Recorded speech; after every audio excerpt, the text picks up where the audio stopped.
Lucia Adelaide.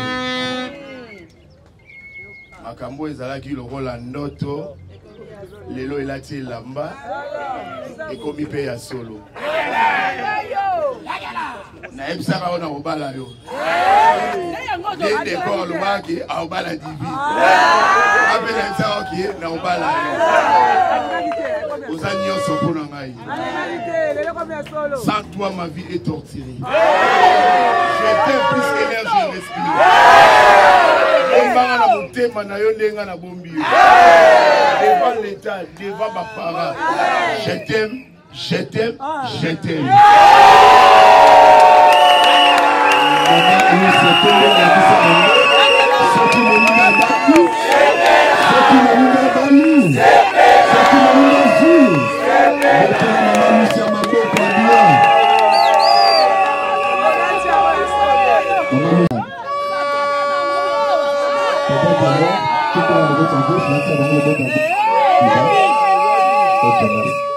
Maman Lucia, Simba le boko chéri na yo, ozola ta chéri na alliance. Boulot partout. Maman Zolenga.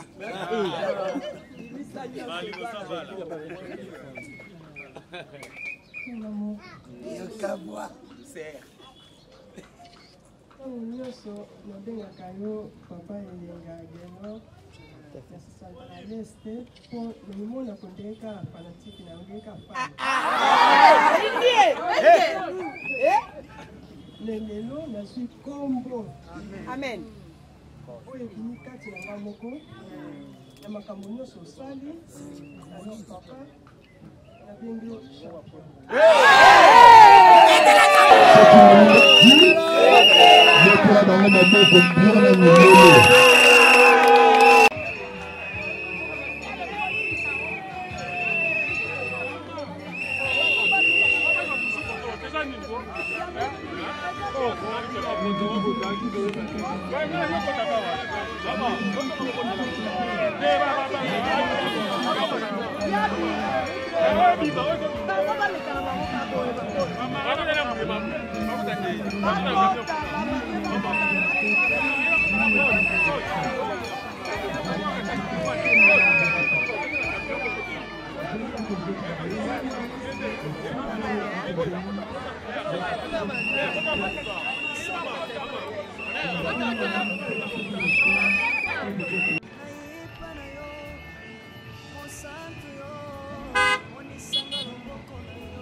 na yo papa nanga monisanga loboko na yo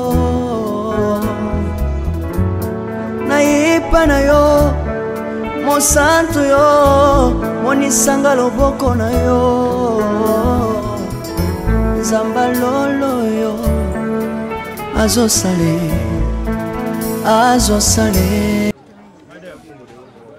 maboko mibale na mapeka obatietelela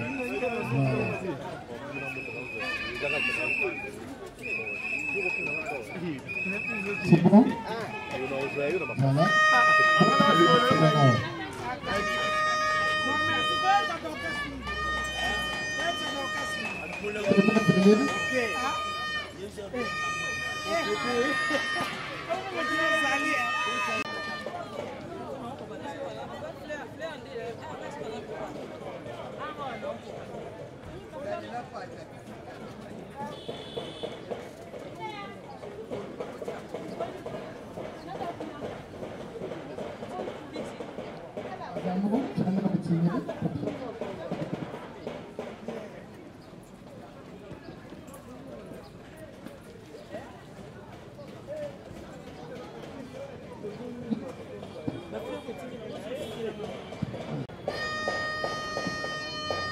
Mamba Foster. Papa Foster va recevoir et qui est bon. Et qui est bon.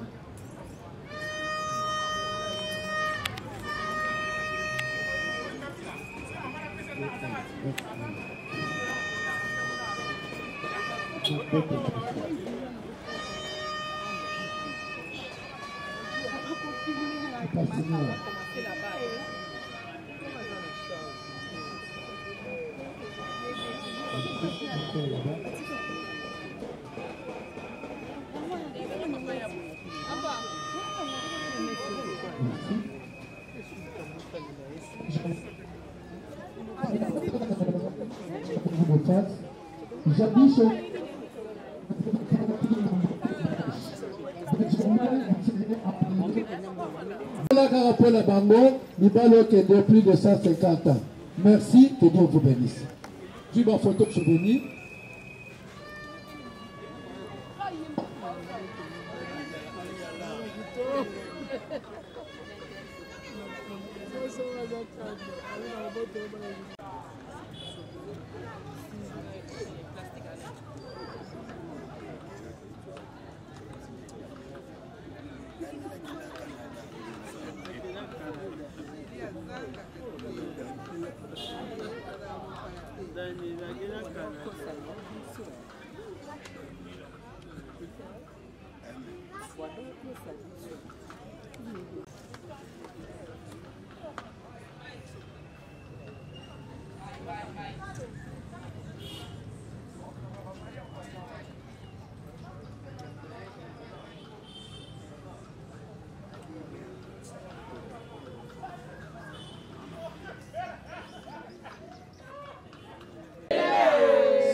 Voilà, merci Saint-Pétardon se tient debout.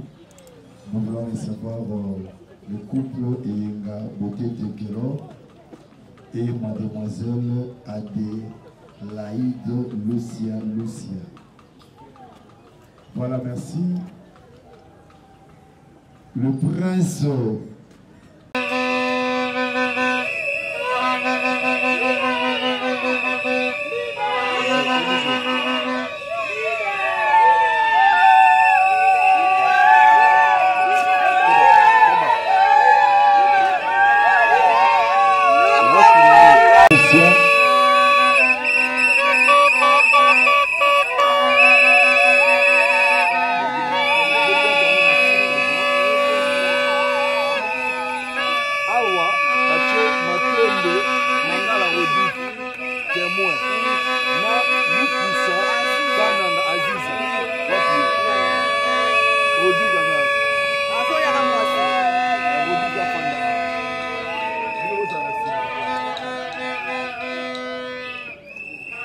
la princesse Lucia.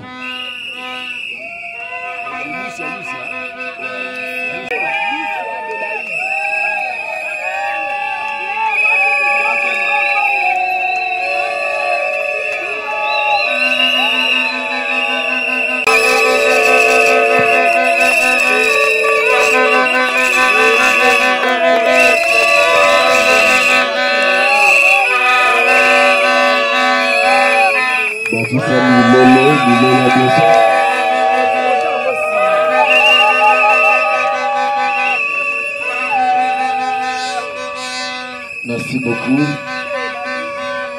Merci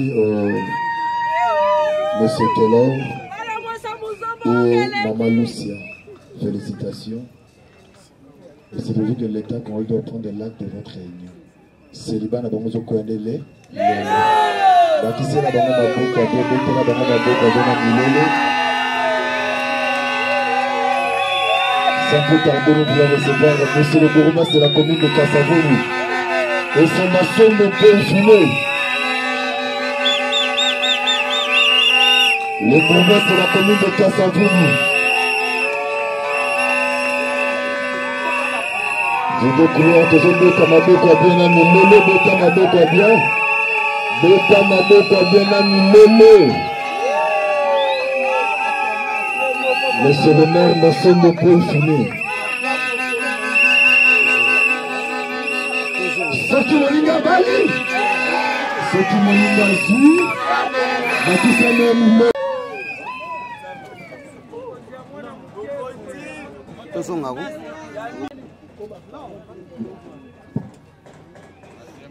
Batemwe Rodrigue Naziza. Oui. Bafanda na sima. Rodrigue Naziza bafanda bakicho mibala. Adelaide Lucia. Félicitations.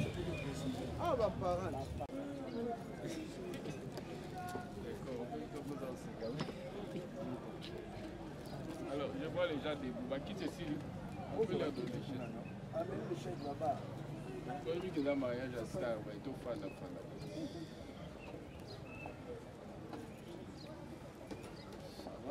Alors, merci beaucoup. Bonjour, bon après-midi à tous.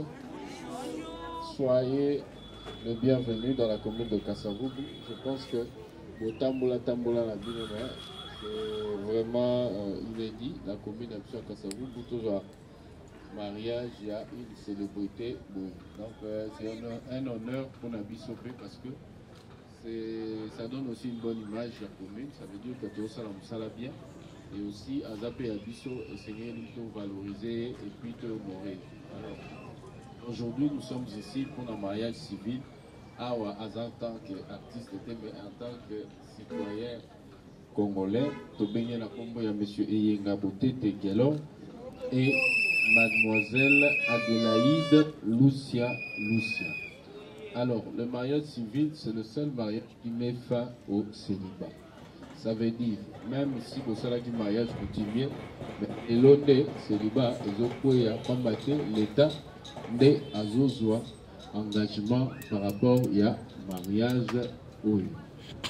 Alors, raison pour laquelle nous allons lire la loi, Oyo Ezali, il y a un monde qui permettre de comprendre ce que la loi dispose par rapport au mariage. Alors, je vais vous inviter à être attentifs parce que il s'agit de la loi. Alors, nous allons prendre l'article 330 et le Bible.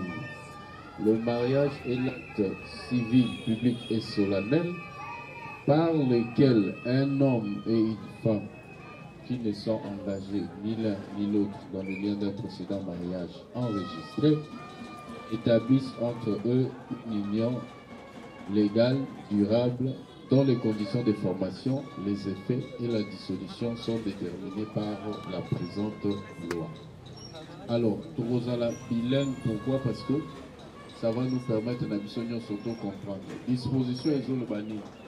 Balobi, le mariage est l'acte civil, public et solennel.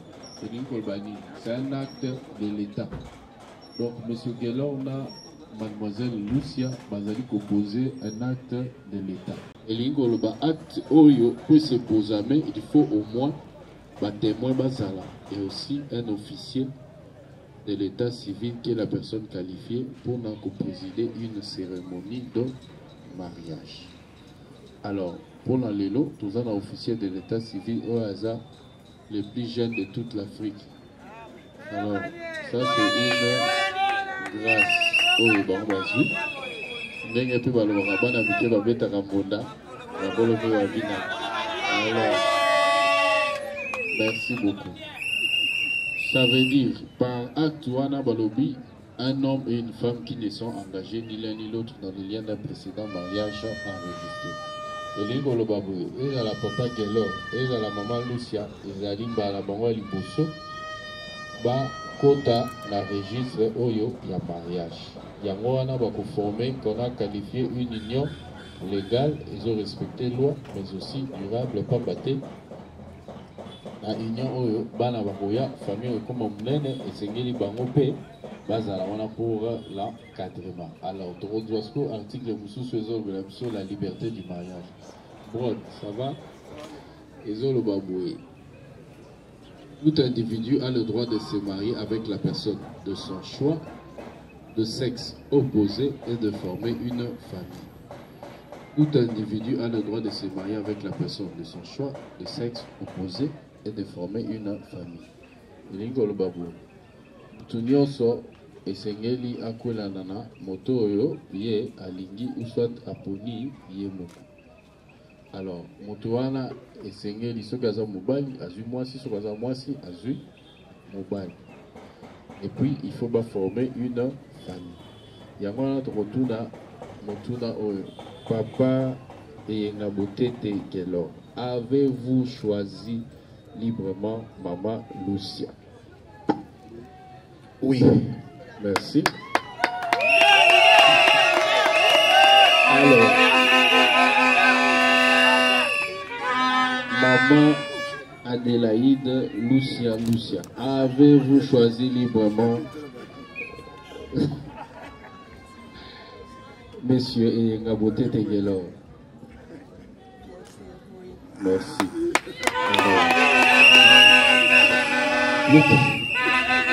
Plus tard, vous allez comprendre pourquoi Tunaki Bango Motuna Oyo. Alors, article Moussou Sezolo Banabiso Boy. Article Oyo Zali 349. Ils ont parlé de son habit du mariage. Pourquoi Papa Gelor na Maman Lucia Bazali Kobalana. Article Oyo Lobibo. Le mariage a pour but essentiel de créer une union entre un homme et une femme qui s'engagent à vivre ensemble jusqu'au décès de l'un d'entre eux pour partager leur commune destinée et pour perpétuer leur espèce. Amukuse Lobibo, mariage, maman l'envoie à Likambo, les alliés, moi sinon Mobali va créer union. Mais union wana, bango mibale, bazali ko s'engager à vivre ensemble. Pour vivre ensemble, on est niveau le bana, pas si n'a bisengo, c'est toujours bozala ensemble. Kolia te, Kolia Komela, nous surtout ensemble. Kabelo te, ensemble. Mikili te, ensemble. Alors, merci. Alors, c'est que pour la maille, après, pour la zone bas, ok. Alors, pendant que vous allez rester ensemble, Balobi, essayez de vous partager comme une destinée. Namukuse Lobi Boy. Bango mibale secret ezali isusu te. Via secret batikeli biso ba célibataire. Bango ba okoma ba marié ba ozala sous na via secret te. Papa nyo surtout oyebisa maman pe nyo surtout oyebisa papa.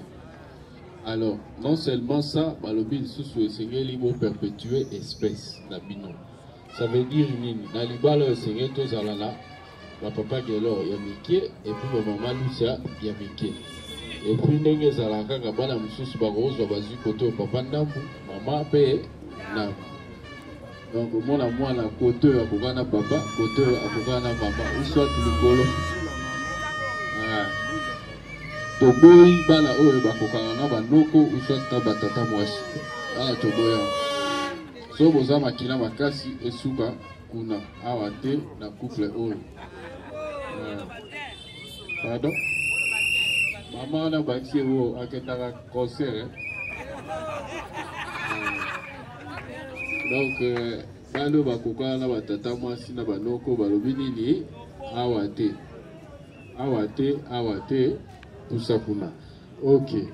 Alors, article Oya Souka Torotam les alliés article 459 parce que tout ça la tribunalité c'est d'autant rab article les alliés essentiel. Alors, article les époux se doivent mutuellement. Ça veut dire papa Gelor et Seigneur Opesa na maman Lucia et Seigneur Opesa na papa Gelor. 1. Fidélité. 2. Respect. 3. Considération. Et puis 4. Affection. Abandeli. Les époux se doivent mutuellement. 1. Fidélité. 2. Respect. 3. Considération. Et puis 4. Affection. Alors, je pense que modérateur hier a quand même dans moi quelques années d'expérience. Il y a mariage, 19 ans. Alors, mariage, tout ça, il doit interpréter loi, mais aussi, dans la vie pratique, bateau bazar d'expérience, il faut partager. Si bien que Baba l'agneau se comprend à rater, mais quand même, moi, partage dans la vie des couples, c'est important, et il faut bâtir là.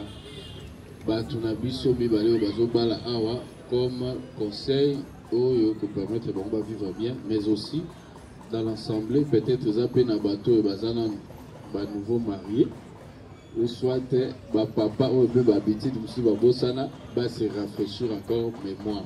Donc merci beaucoup pour votre attention. Papa modérateur, vous avez la parole. Merci beaucoup. Papa Gelor, na maman. Aïe motalana.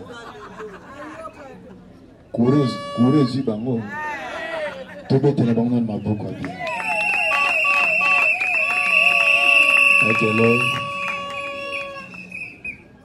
Monsieur le maire a autorisé le biloko très capital. Dans le mariage, ce biloko mine ego ezangi libalizate. Ya yambolobi fidélité. En ce qui concerne la fidélité mobile, moi si beau. Ya Gelor, moi si beau. Ya Gelor, moi si beau. Tobe tele maboko. Fidélité ya Gelor. Hein? Maman, vous avez beaucoup de téléphone à Gelor?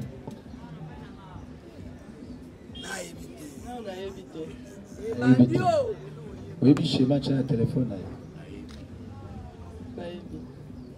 côté la mobile no bon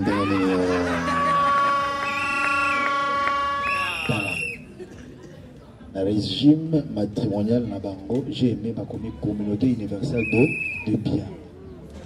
Téléphone à mobile na yo, ezapé à yo. Ok? Vraiment. Mouta intimidé, tu as intimidation. Et puis le lot, c'est mon téléphone, ça m'appartient. Toujours la communauté universelle de bien. Ça veut dire, et l'eau qu'on a les appels, il y a yacht. Bon, pourquoi téléphone a aussi brangoté? Les interdits, la côte de la famille, et fidélité nacho, nacho. Papa, pas Gelor. Attends, maman, c'est un peu de téléphone, Nathan. Puis ça y est. Moi, ce que tu as au PC, lui, c'est pour aller sur le second, c'est pour aller sur. Tant au PC, là, nous pourrions un bébé. Et à Gelor.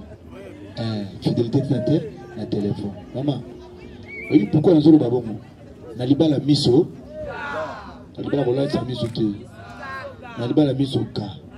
Mon émission mibal, tout le monde m'a yélé. Si on a ébi qui au moins standé, les autres côtés en bas, on a ébi code, on a ébi schéma. Si on a un deuxième regard, on a un téléphone, on a jamais combo à moi si.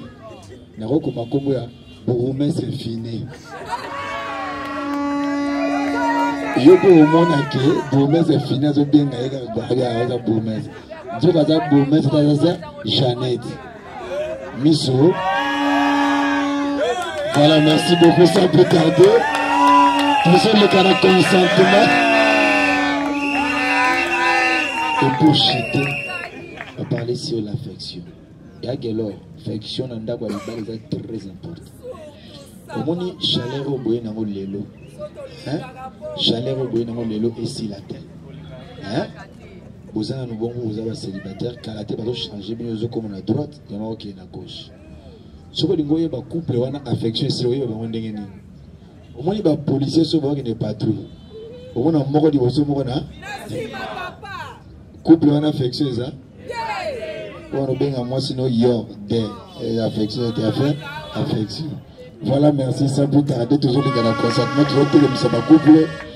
Il y a Gelor, il y a Lucia, il y a Télémi. Il y a déposé l'alliance na bango awa Osimbani Botalani. Il y a Lucia Yiwana. Il y a Lucia. Il y a Gelor Yiwana. Yiwana. Voilà, merci.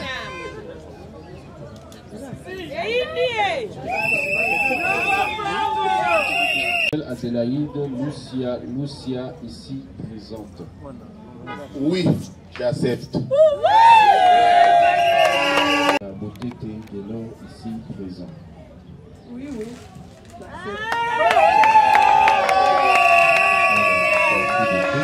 Merci, Baboti à papa Gelor, na Baboti à maman Lucia, Baté na place Razali, mes parents. Batelemi, Baboti, Baté na place Razali. Merci. Ils ont un motuna où monsieur le maire a motuna bino, ne vous repensez à nos policiers. Est-ce que mon demi bala bino babala? Dondimi penza. Penza makasi. Iyo. Beaucoup là dans mon beaucoup, beaucoup la botte va être dans la main. Papa de famille. Merci papa de famille. Merci. Ok. En foi de quoi je vous unis légalement par le mariage civil avec un régime matrimonial que vous avez choisi, communauté universelle de biens, ceci en présence de monsieur et madame Matende Mungala Rodrigue Lukusa Kanyanga Aziza. Ils sont là. Ils peuvent se lever. Tout le monde a bango. Merci beaucoup. Alors, pour vous mettre, chers mariés, je vous présente mes sincères félicitations. Voilà, merci beaucoup. Gelor lâché. Tika non chéri, non, tu es bien ça, Tika Pena. Soit alliance wana, la gisa sko batonio so bayo kolanda bino. La gisa bango. Maman Lucia, la gisa bango le boko na gauche, tout le monde à gauche, la gauche. Le boko a des amphibes, hein? La gisa bango bango nango. Maluka bien bango na le boko wana. Merci. Simba chéri na yo. Simba chéri na yo.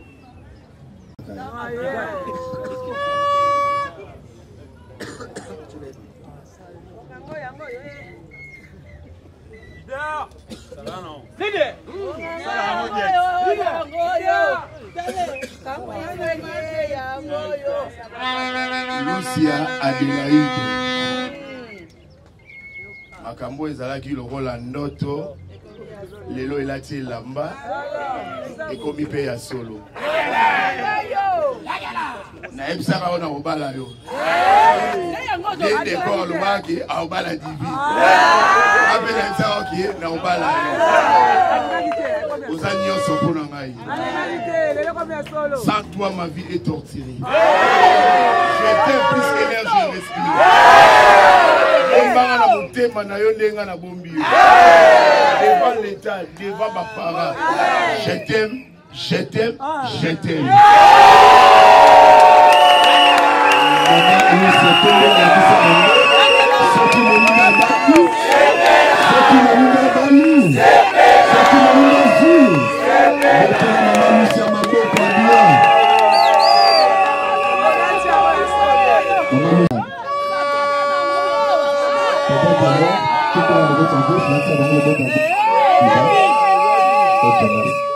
Maman Lucia, Simba le boko chéri na yo, ozola ta chéri na alliance. Boulot partout. Et maman Zolenga.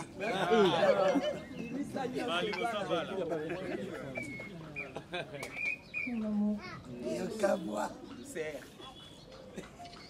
Nyonso nabengaka yo papa elenga Gelor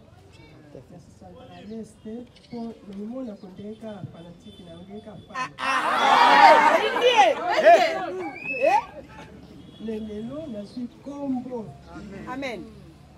Oye kunikati na ngamoko na makambo nyonso osali na no papa na bengo chapeau.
Micro.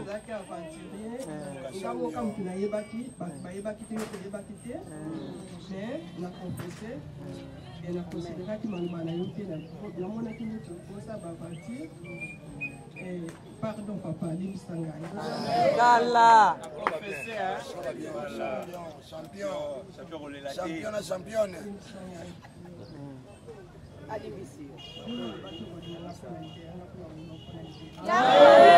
Jusqu'à la mort. Loba mama sakola. Poème, maman, poème.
Love is crazy, love is for me.